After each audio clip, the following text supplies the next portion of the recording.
Donc, premier élément, qu'est-ce qu'un carnet thérapeutique? Alors déjà, à la base, c'est un objet. Et pourquoi j'insiste sur ce détail-là?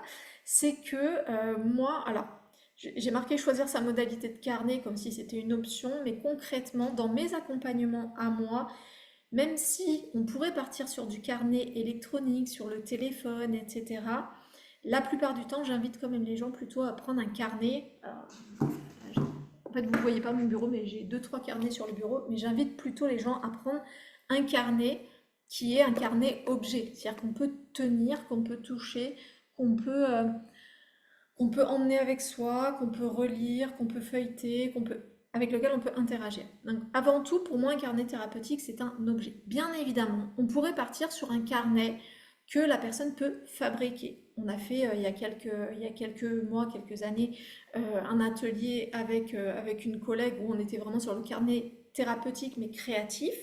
Et dans ce cas-là, il y avait toute une part sur construire son carnet, comment choisir les feuilles, comment faire la reliure, etc. Et c'est aussi une approche qui est possible dans le carnet thérapeutique. Moi, au quotidien, je ne fabrique pas les carnets avec les patients. Je leur propose de choisir et de trouver un carnet.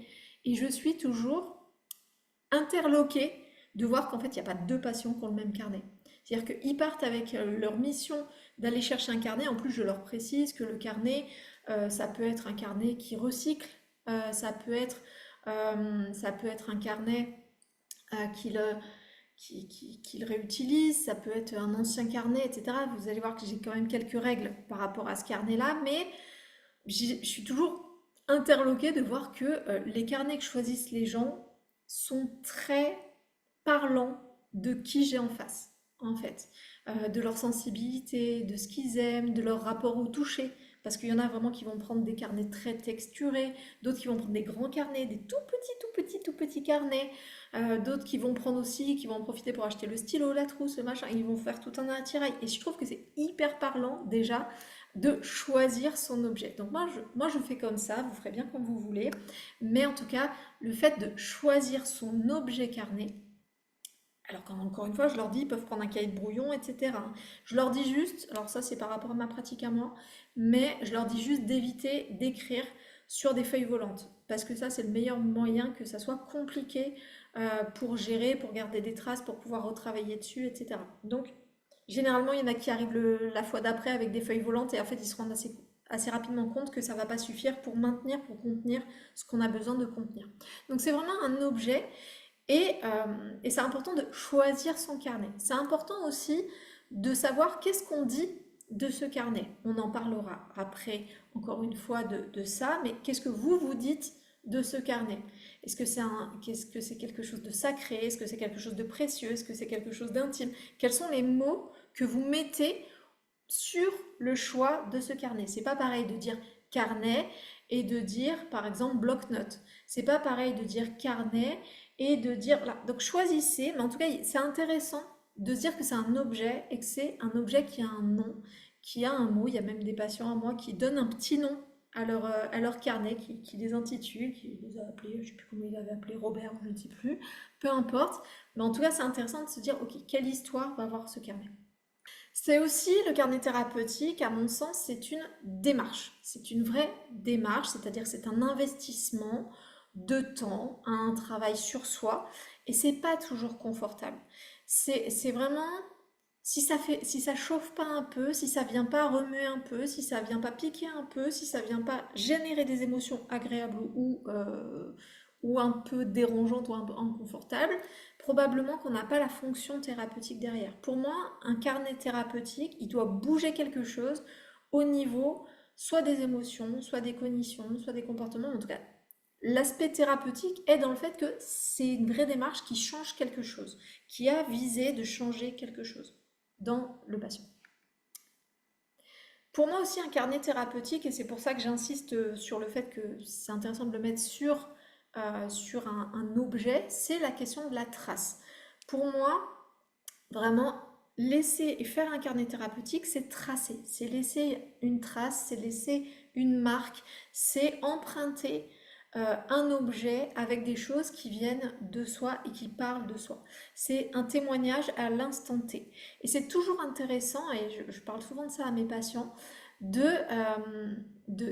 laisser des traces comme ça. Et des fois, la vie fait que on retombe dessus parce qu'on a déménagé, parce qu'on a rangé, parce qu'on a fait la démarche d'aller chercher cet objet-là, même des années après. Et c'est toujours intéressant de se dire, ok, ce que je lis là, en fait, c'est peut-être plus moi d'aujourd'hui, peut-être que je ne me reconnais pas dedans, et peut-être qu'il y a des choses que je reconnais, mais c'est toujours intéressant. Je ne sais pas si vous avez déjà fait ça. Ça marche aussi avec les journaux intimes, ça pour le coup. C'est-à-dire que si vous retombez sur votre journal intime que vous teniez quand vous étiez ado, de se dire, waouh, c'est fou, j'ai pu penser comme ça. J'ai pu ressentir ça de cette manière-là. J'ai pu réagir comme ça par rapport à cette personne dont je ne me souviens même plus aujourd'hui. Et c'est toujours intéressant d'avoir ces traces, ce témoignage à l'instant T et de se dire que ce qu'on est en train de faire aujourd'hui, c'est une trace à l'instant T. Ça ne nous définit pas totalement, mais c'est juste une trace à un moment de ce qui se passe dans notre tête, dans notre vie, dans notre corps, et que ça va changer, mais que à un moment donné, c'est cette trace-là. C'est vraiment un support de mémoire. Et c'est là où c'est intéressant de le faire sur du papier parce que généralement, les téléphones, quand on fait des choses sur le téléphone, ben parfois ça s'efface, ça se perd, on change de téléphone, on perd. Et en fait, je trouve que c'est plus pérenne de l'écrire, en tout cas actuellement, par rapport à ça. Donc c'est un support vraiment de mémoire.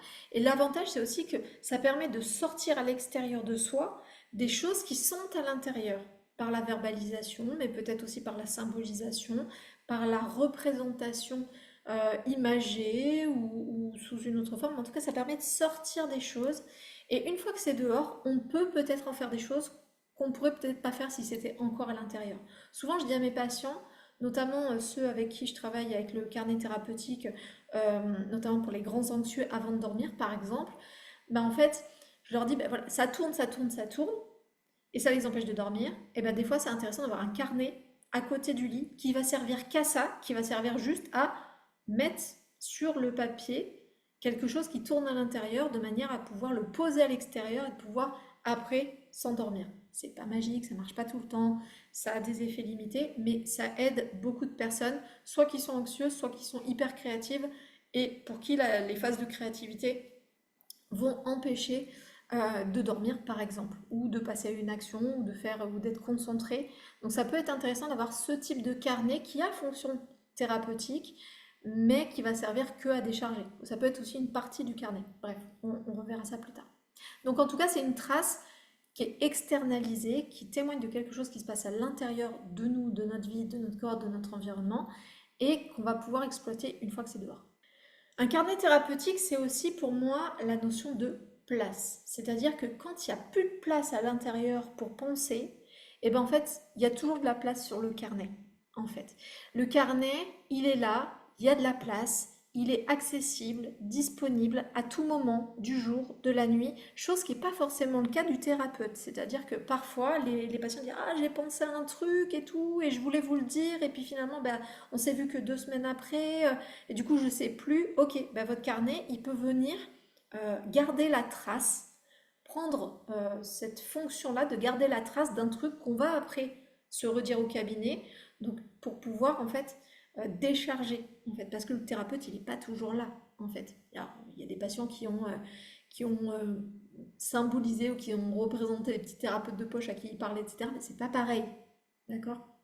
Donc, il est disponible H24, il est accessible H24, on peut y déposer tout et n'importe quoi sur un carnet, il est très flexible dans la mesure du nombre de pages et de son format, mais en tout cas, il y a de l'espace en fait à l'intérieur d'un carnet. Et puis, il va venir du coup en soutien de la thérapie, de la personne parfois, il peut servir de renfort. Donc pour moi, c'est une place et une place qui appartient à soi. C'est comme une place externe, quoi. C'est comme si vous avez fait une extension dans laquelle vous allez pouvoir déposer, travailler, élaborer et après pouvoir réintrojecter s'il y a besoin ou déposer ailleurs s'il y a besoin.